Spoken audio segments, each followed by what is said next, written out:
he said to me while I was sitting on that porch, he said, "You're going to love living here." I actually have it in my journal. "You're going to love living here." We have to be reminded that if it's the voice of the Lord, like he's going to lead you. It's a matter of he's wanting to partner with you. That is what you do when you're going through a hard time, is like it might look completely barren. You might think you made the greatest mistake of your life. When you're in dry places, you say, "I see water." And I think that that is so important, to speak Yes. out loud the things that God has promised you. In the Bible, it says that his word will not return void to him. Mm. And so it's up to him to maintain that word. Welcome to So We Said Yes, the podcast where we share real, raw, and redemptive stories about people feeling prompted by God and choosing to say yes. From quiet nudges to bold relocations, dreams and visions, you'll hear firsthand how God is moving on the hearts of families, dreamers, and kingdom builders all over the globe as they feel called to Maury and Williamson County, Tennessee. I'm your host, Dusty Jenkins, and this is where faith meets action and obedience shapes legacy. So if you've been looking for a sign, this might just be it. Let's dive in. We are getting ready to rock and roll. This is brought to you by Tommy Jaggers. God is on the move, and I've got Tahisha Marquez here. Wow, this came to life so quickly. I'm so thankful that you had time in your schedule this morning to sneak in with all the shifting of just this coming back to life, really.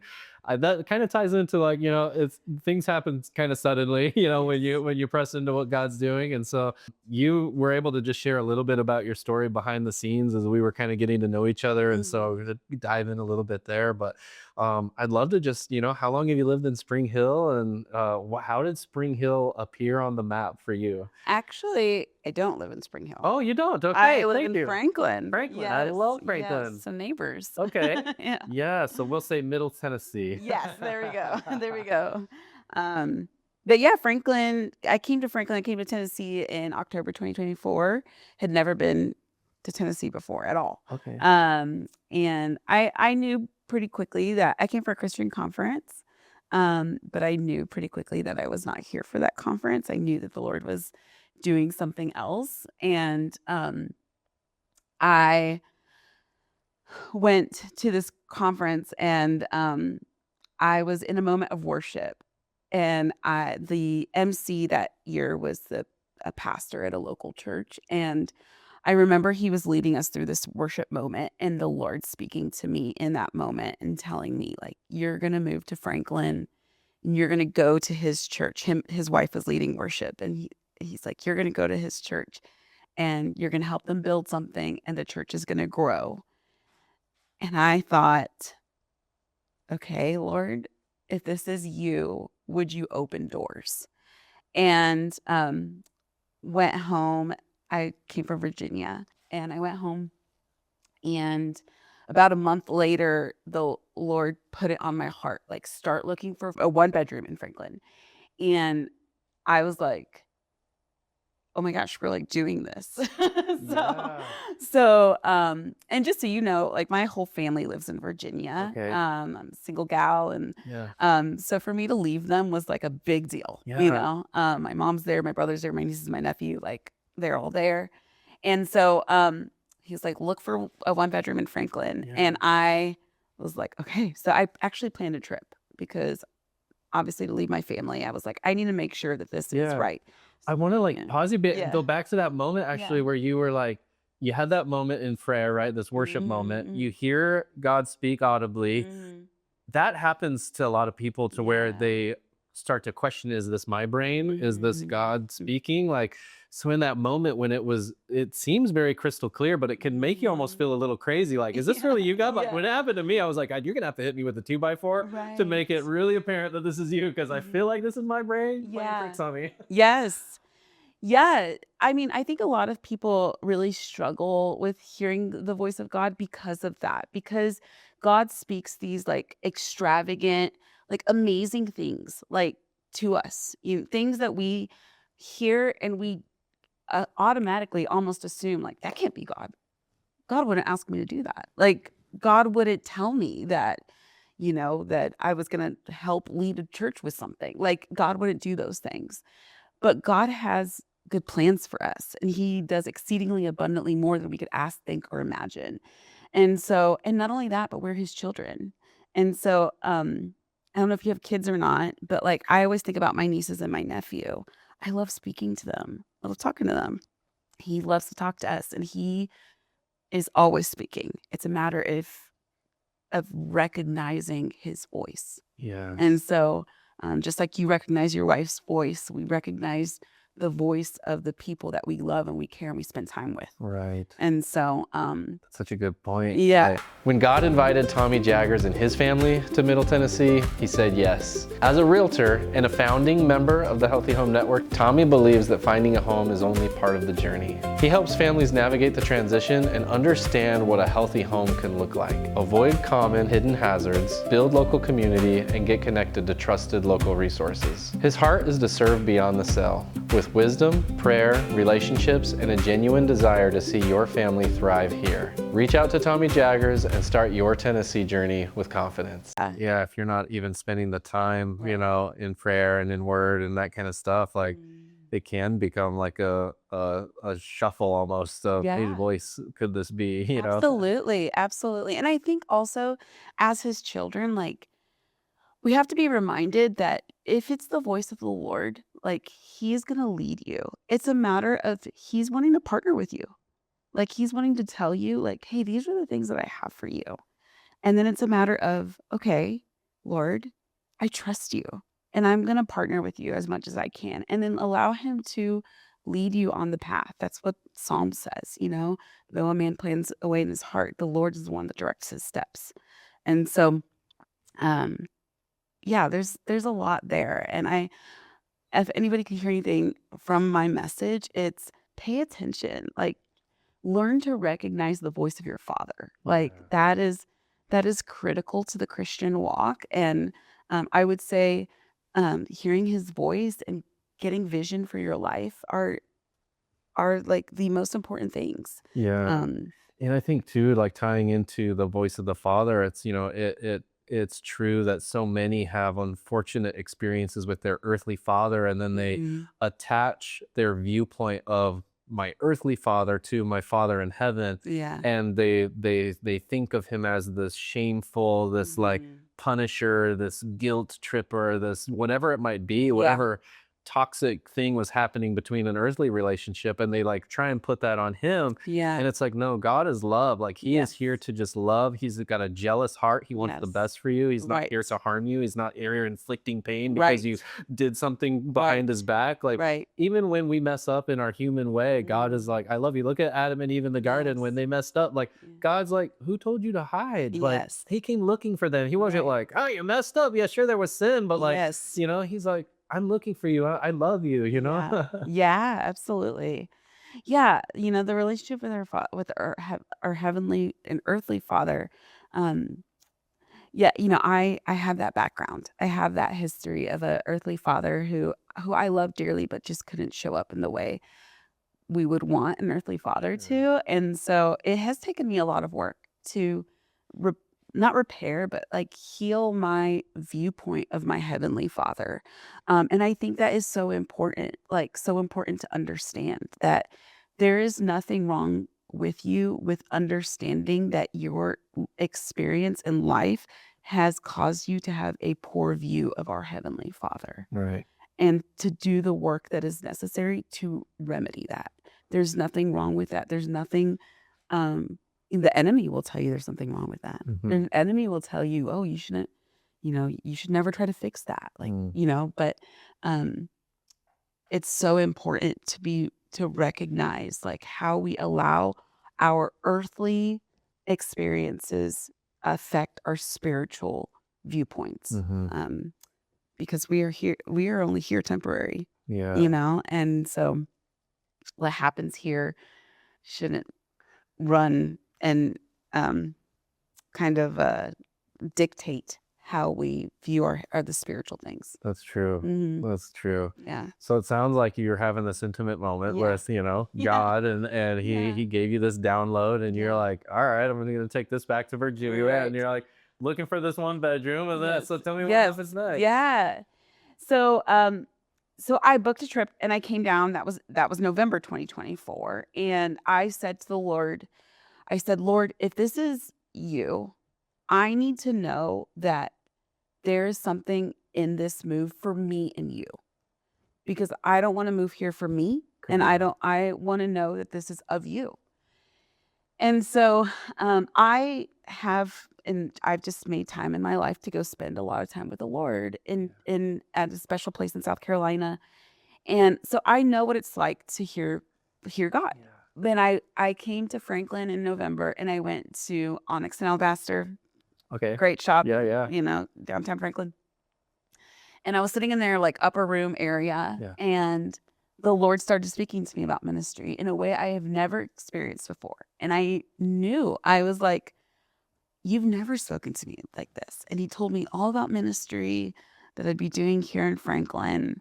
And I was like, okay, so there's something here for me. Yeah. You have something here for me, something for us. Right. And so he told me at the end of that trip, he said, go home. And he said, sell all of your stuff and move out of your apartment. So that was the week of Thanksgiving. And I went home, told my landlord, got a January 31st move out date. And then I told my family the day after Thanksgiving. And so they all were very surprised, but gave their blessing. Wow. And then I started looking for a furnished 1-bedroom because God told me to sell all of my stuff. Yeah. He literally told me, you're bringing essentials. Wow. And so started looking for furnished 1-bedroom. And this is where it gets wild because middle of December, he told me to stop looking for a place. And I was like, I'm like, what? I'm like, you just told me that I'm moving to Franklin. I'm like, I don't know anybody here. Right. I don't know anybody here. I knew what church I'd go to, but I didn't know the pastors. Yeah. Like I just saw them on stage, right. you know? And then he tells me to stop looking for my stuff, but I journal a lot and I have all of this written and it was consistent. I'm preparing a place for you. Wow. I have something for you. Like, trust me, I have something for you. It is consistent in my journal. Wow. So stopped looking middle of December, sold all of my stuff. And end of December, I'm thinking, I have a January 31st move out date at this point. So I'm thinking, I guess I'm moving in with my mom until the door opens for Franklin. Yeah. So I start, moving stuff to her house. And then early January, I was down at this special place in South Carolina to be with the Lord. Yeah. And a friend who had sent me a picture of Onyx and Alabaster, my favorite coffee shop. They were in town visiting and they sent me a photo of my favorite coffee shop. And the moment I looked at the photo, my thought was to a house listing that I had seen when I was looking for my furnished 1-bedroom apartment. And the listing was for the Airbnb that I stayed at when I came for the conference in October 2024. Wow. And it's a 2-bedroom, 1-bath, single-family home in downtown Franklin. And it was on the market when we stayed in it in October. I had no idea. And when I looked at the listing, they had decreased the price over $100,000. Wow. And it was affordable. It wouldn't have been affordable to me. And he's preparing this place for you. Like, he was preparing that I am preparing a place for you. Yeah. And so 3 days later, I'm under contract on this house. And I went under contract in South Carolina because I was like, I just stayed there. I don't need to look at it again. Right. Like, it was in great shape. And you know what's so crazy is that in October, while I was going to the conference, I would get up early in the morning and journal and read my Bible. And the Lord said to me, after he had spoken to me about moving, he said to me while I was sitting on that porch, he said, you're going to love living here. I actually have it in my journal. You're going to love living here. And I didn't realize he meant like actually living here on this porch. Wow. Anyway, I closed that February 3rd, 2025, and the house came fully furnished, which is why he told me to sell my stuff. And I came and I started attending the church that he told me to come to, and the rest is kind of history. I But love that story yeah, because when you look back on your notes, you look back yes, after the fact, you're like, oh, you had your hand on this the the whole whole time. time. Yes, and you know it's so funny because I love reading my journals because in my humanness, Yeah. it's like, ah, God, like, what are you doing? Like, no doors are opening, and he's like, I'm preparing a place for you. I have something for you. He's so consistent and so kind and just, Yeah.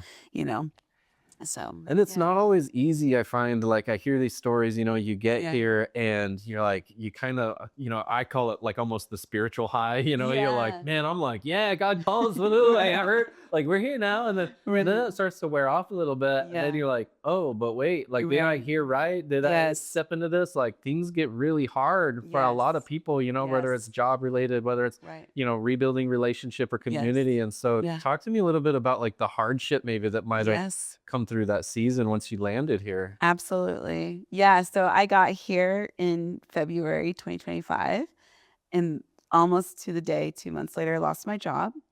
And yeah, it was really, really tough. I mean, I now have a mortgage. I'm a single person and I have no community here. I have no family here. I had nothing here but the Lord and in like the altar of where he put me.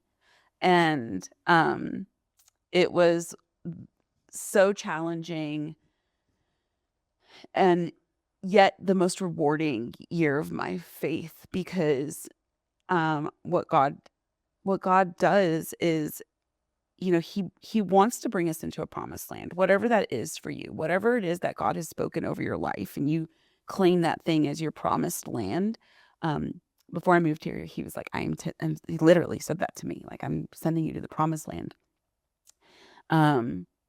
What we forget is that there's giants in that land, Mm-hmm. but that God is faithful to overcome them. But his timing is his timing. And so, I spent an entire year unemployed almost to the day.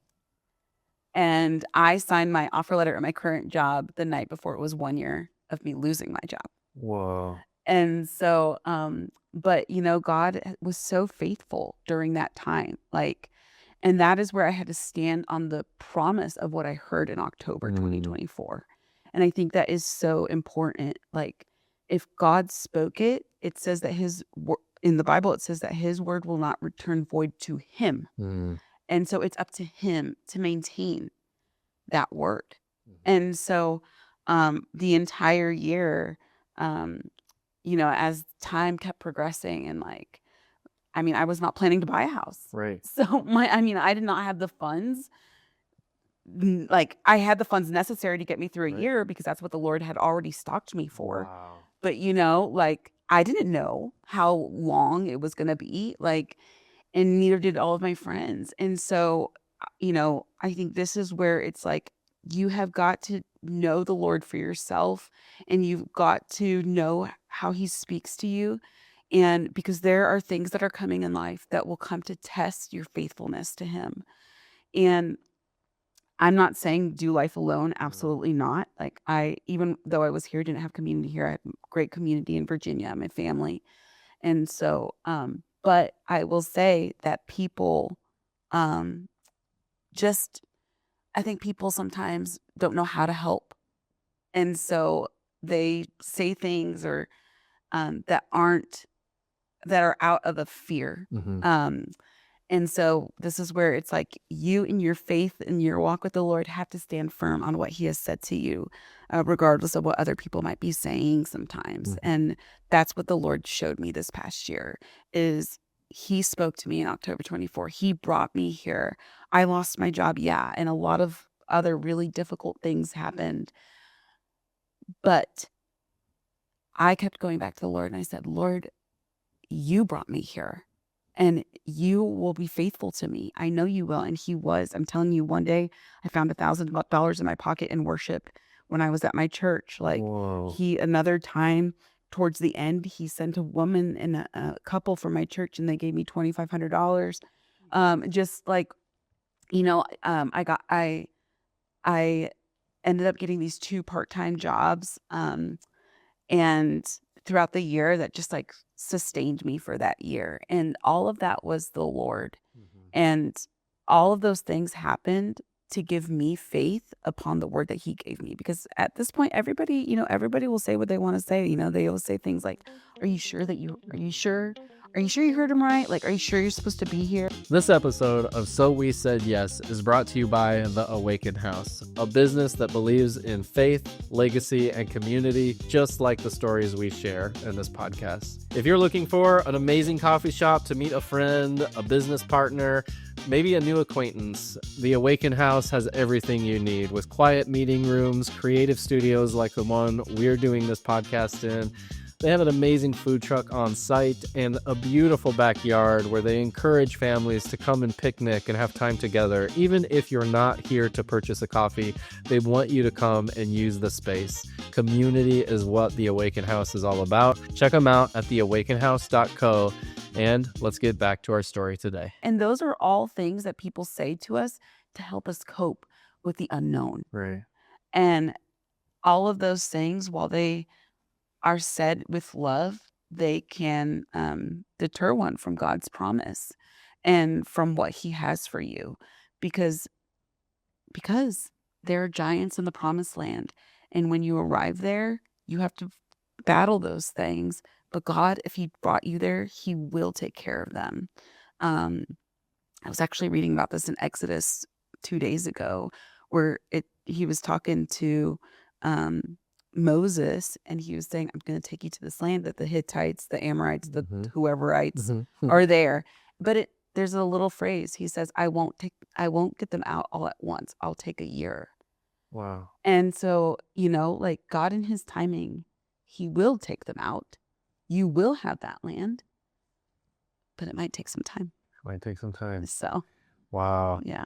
That is so cool. And to see that, a year, that's a long time. That's plenty of time to start questioning your faith, like, Yes. all right, God, like, Right. hello. Yes. So, man, downtown Franklin, you got plugged into this church. Yeah. You were saying back in that moment in October, part of what he spoke to you was that I think you were going to be part of like building something with the church. Like, what happened with that? Yeah. Great point.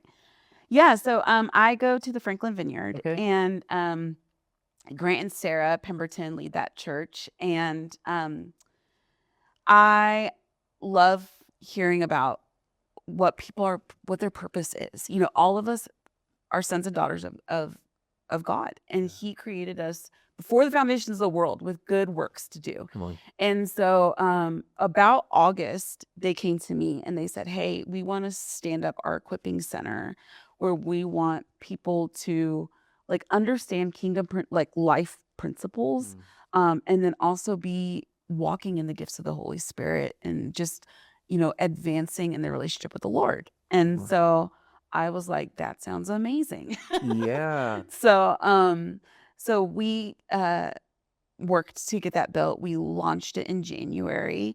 And we do things that are like, things such as, how to teach the Bible, things like kingdom finance, how to, do a budget with like a heavenly perspective, how to hear the voice of God, how to give a prophetic word, how to steward a prophetic word, things like what do our dreams mean, like things like that. So that's what we do at our equipping center. We want people to know, like, hey, you were created for a purpose.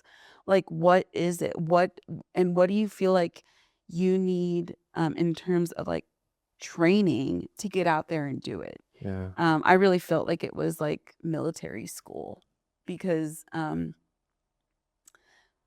we're at war, and so you need to be equipped to go out, and that's different for every person.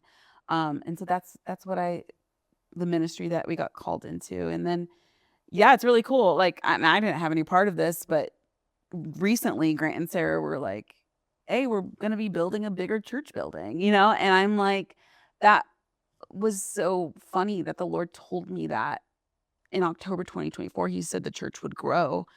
And then here it is. But I think it goes back to having God bring in these various things so that I would know I heard him, Right. Yes. And so all those little God winks, so it's gonna happen all the way. yes. And the journal is so important. Like It is. I felt like I was drinking from a fire hose of like the amount of connections that were happening. Like I was like in a 24, 48-hour period of time, like, I mean, 5 of the 5 check boxes were ticked, and then things were just like connecting in ways that it was just blowing my mind. I was like, Yeah. "God, I know I told you to hit me with a 2x4, but like Right. this is a little like I know it's you now. You can like Yes. look down. I'm like, Yeah. let's just start. I feel like I'm kind of getting a little too much coming on. Right. Right. And so it's just funny to like you start journaling all those and you look back and it's like those little prayer moments that you have, and then you're able to like read like, oh, and then this happened, and that was a direct answer to this prayer, and it's excuse me.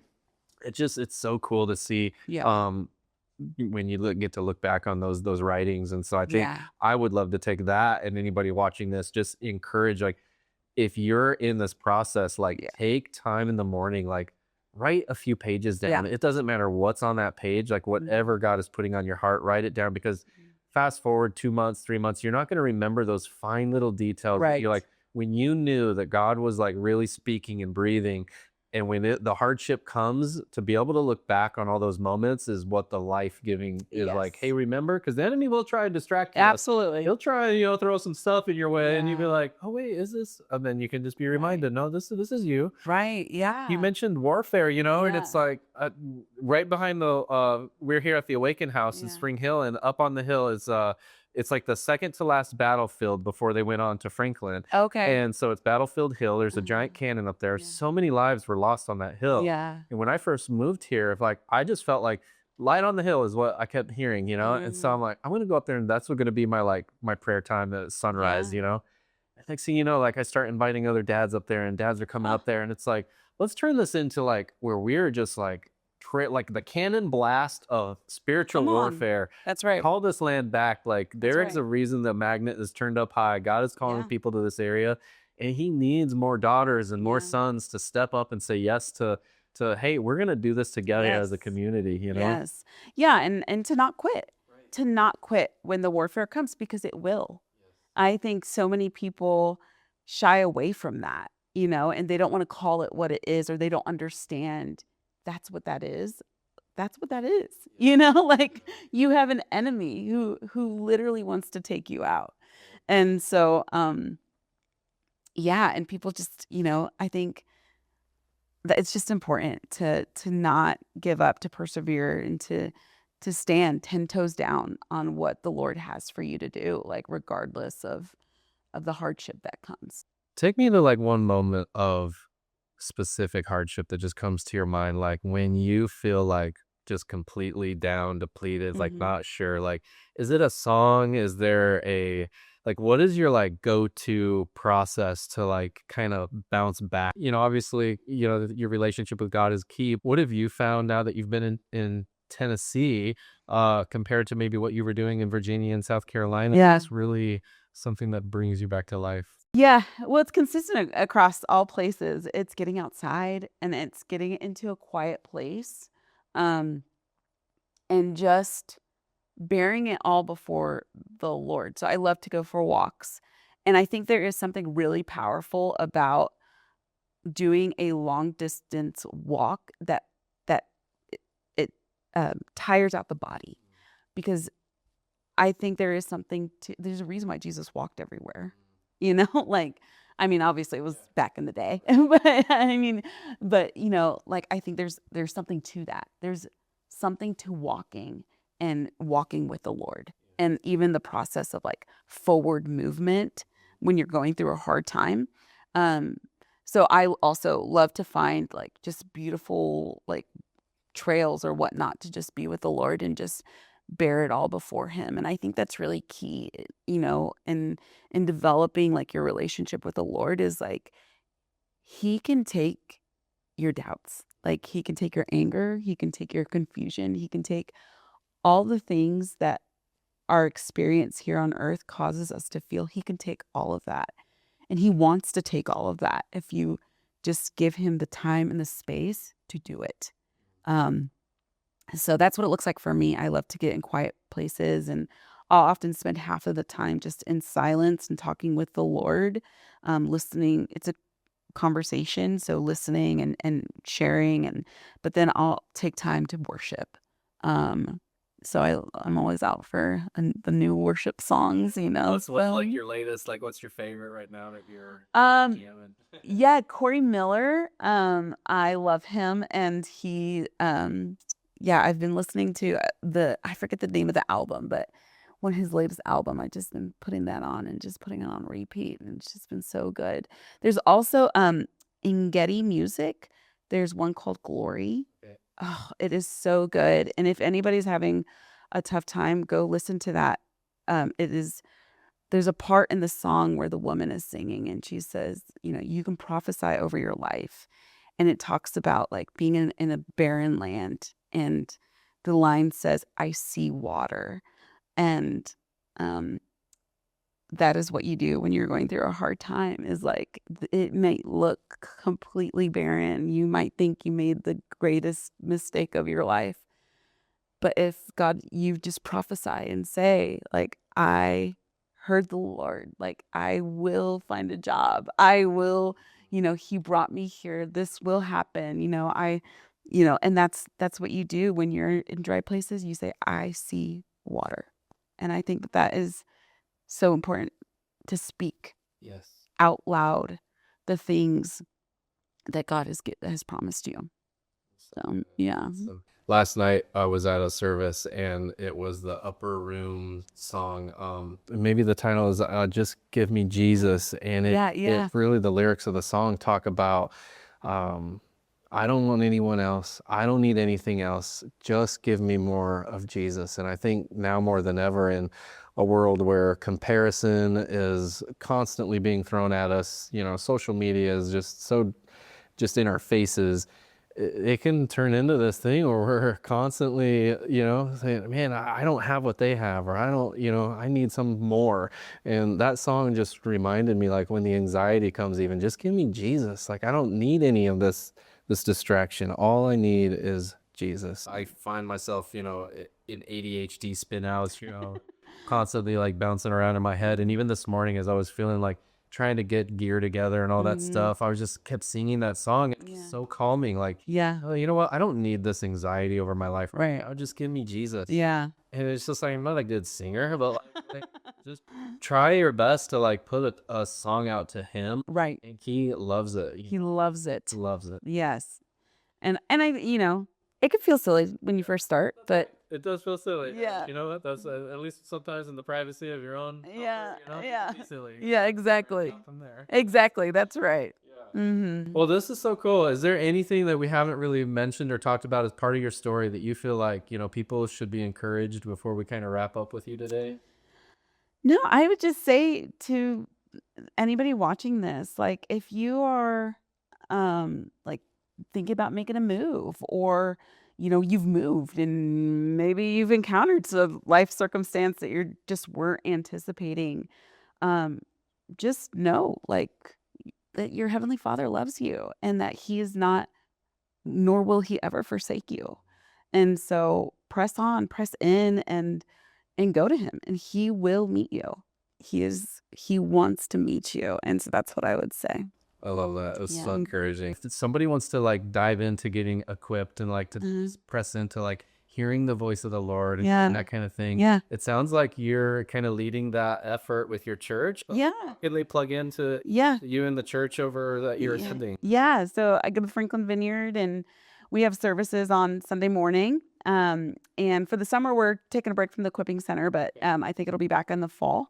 But there's other ways to get plugged in, like healing prayer and all that type of stuff. But yeah, come on a Sunday, come see me. So. Cool. Well, this has been such a blessing to have you here on the show today. I'm just so excited for those that are watching. I would love to invite you to just share this episode. If you know somebody that is really just kind of battling that thought of, am I hearing from the Lord properly right now?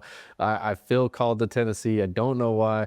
Share this episode with them. If this blessed you, drop a comment. Let us know. Like, that really fuels us to create more of these. And if you know a family that's getting ready to embark on their journey and move out to Middle Tennessee, reach out to Tommy Jaggers. He's going to take care of you. He's going to come alongside of you. He's going to be your prayer champion, your prayer warrior behind the scenes, and make sure that you start your journey with confidence. So until the next episode, we'll see you next time.